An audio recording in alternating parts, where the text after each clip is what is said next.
আসসালামু আলাইকুম ওয়া রাহমাতুল্লাহ। আমি মোহাম্মদ আশরাফ হোসেন স্বর্ণ। আজকে আমি আলোচনা করব উদ্ভিদ বিজ্ঞান এর চতুর্থ অধ্যায় অর্থাৎ অণুজীব সম্পর্কে। অণুজীবের এখানে ভাইরাস, ব্যাকটেরিয়া এবং ম্যালেরিয়া সম্পর্কে ডিটেলসে বলা আছে। এটা হচ্ছে এইচএসসি বায়োলজির অণুজীব বিজ্ঞান অধ্যায় বা অণুজীব। তো এই অধ্যায়টা থেকে প্রতি বছর এমসিকিউ, সিকিউ এবং বিভিন্ন ধরনের প্রশ্ন এসে থাকে এবং অণুজীবের এটা হচ্ছে বোটানির একটা অধ্যায়। তো অধ্যায়টা একটু ডিটেলসে আমাদের জানতে হবে এবং বেশি বেশি পড়তে হবে, তাহলে অধ্যায়টা আমাদের আয়ত্তে আসতে পারবে। এখন অণুজীব অণুজীব আচ্ছা, অণুজীব এর ইংলিশ শব্দ বা আরেকটা শব্দ হচ্ছে মাইক্রোবস। মাইক্রোবস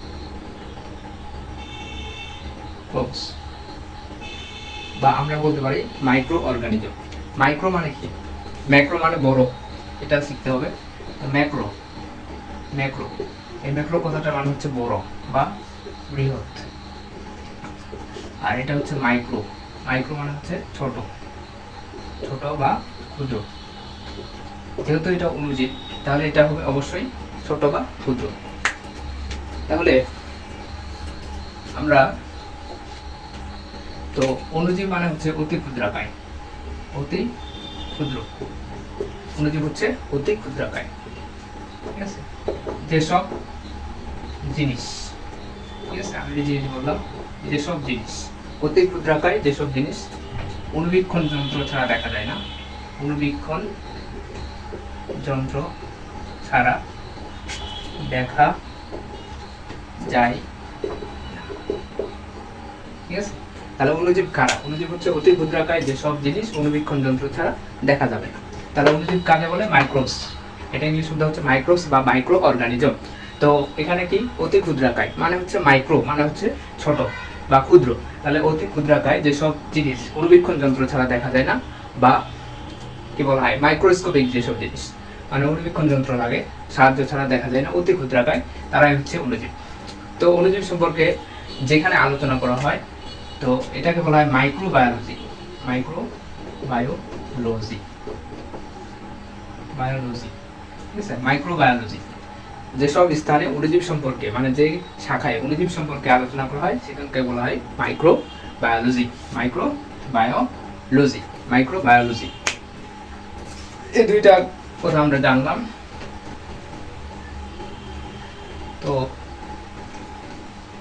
এখন অণুজীবের পরবর্তীতে আমাদের জানতে হবে যেসব ক্লিয়ার আমাদের কনসেপ্ট থাকতে হবে এবং বেশি বেশি বই পড়লেই সবখানে ইনশাল্লাহ ভালো করা যায়। তো আমরা ভাইরাস সম্পর্কে জানব। ভাইরাস সম্পর্কে জানব। তাহলে ভাইরাস কি?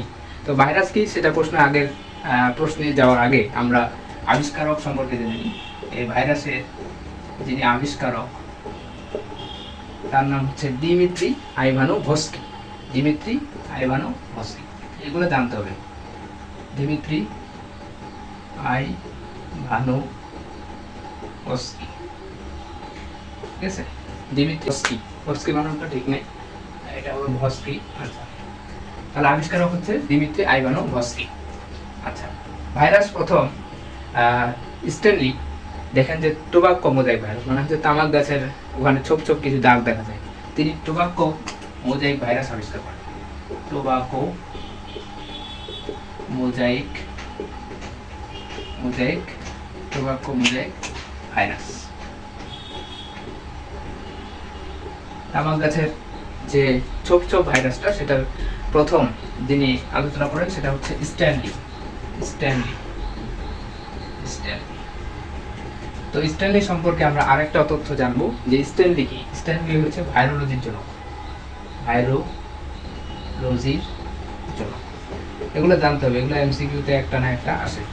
ঠিক আছে, তাহলে স্ট্যানলি হচ্ছে ভাইরোলজির জনক এবং টোবাক্কো মোজাইক ভাইরাস আবিষ্কার করেন। তাহলে প্রথমে এই টোবাক্কো মোজাইক ভাইরাস সম্পর্কে যিনি আলোচনা করেন তার নাম হচ্ছে স্ট্যানলি এবং তিনি হচ্ছে ভাইরোলজির জনক।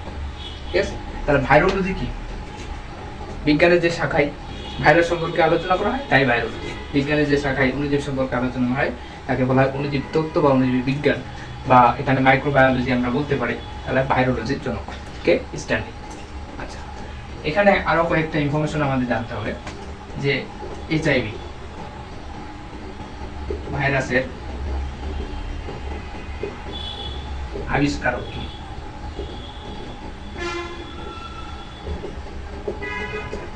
এইচআইভি ভাইরাসের আবিষ্কারককে এটা জানা খুবই সহজ, কারণ হচ্ছে এইচআইভি ভাইরাসে যিনি আক্রান্ত হন, মানে এইডস রোগ হয়, এইডস রোগে আক্রান্ত হলে সে আলটিমেটলি মারা যায় বা তার বিভিন্ন সমস্যা হয় এবং মরণঘাতী একটা রোগ বা নিরোগঘাতক, যেটা চিকিৎসা কম এরকম বলা যায়।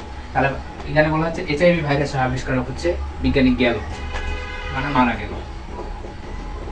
ঠিক আছে, যদি এইচআইভি ভাইরাসের আবিষ্কারক মনে না থাকে তাহলে বুঝতে হবে যে এইচআইভি একটা নিরোগঘাতক, এইডস রোগ হয়, এইডস রোগের কারণে বিভিন্ন এক সময় মানে মানুষ মারা যাওয়ার আশঙ্কা বেশি থাকে। সেখানে যে বিজ্ঞানী এটার আবিষ্কার করেছেন তিনি নাম হচ্ছে গেল, তার নাম হচ্ছে গেল। আচ্ছা, এটা তো ক্লিয়ার।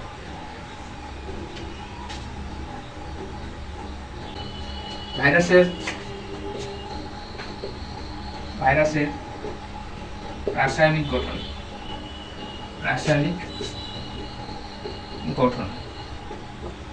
ঠিক আছে, তিনি আলোচনা করেন, এর নাম হচ্ছে বাউডেন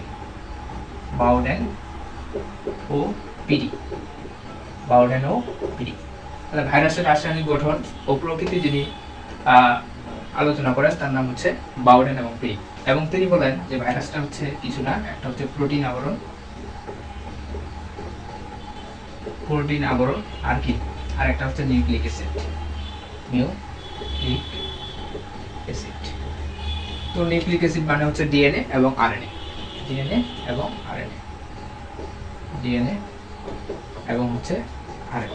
তাহলে নিউক্লিক অ্যাসিড মানে কি, ডিএনএ এবং আরএনএ। তাহলে ভাইরাস কিছুই না, ভাইরাসের রাসায়নিক গঠনে আমরা দুইটা জিনিস দেখতে পাই, একটা হচ্ছে প্রোটিন আবরণ আর একটা হচ্ছে নিউক্লিক অ্যাসিড।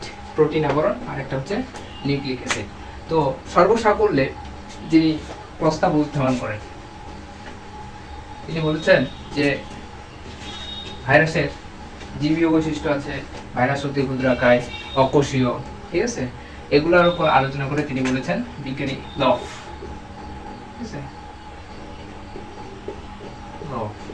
বলেছেন ভাইরাস ইজ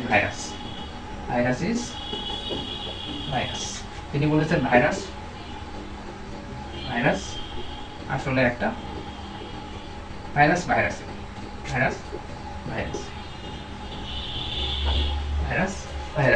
তিনি বলেছেন যে ভাইরাস একটা ভাইরাস। তো ভাইরাসের আয়তন কত? ঠিক আছে, ভাইরাসের আয়তন এটা হচ্ছে 12 থেকে 300 ন্যানোমিটার। এই 12 ন্যানোমিটারটা হচ্ছে পোলিও ভাইরাস। ঠিক আছে, পোলিও। আর 300 ন্যানোমিটারটা টিএমভি মানে হচ্ছে টোবাকো মোজাইক ভাইরাস। ঠিক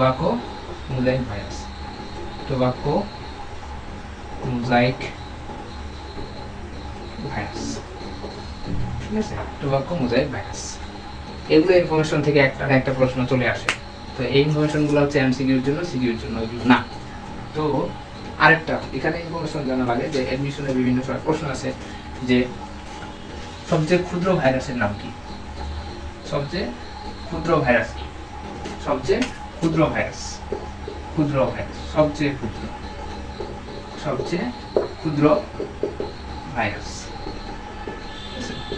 ক্ষুদ্র ভাইরাসের নাম কি?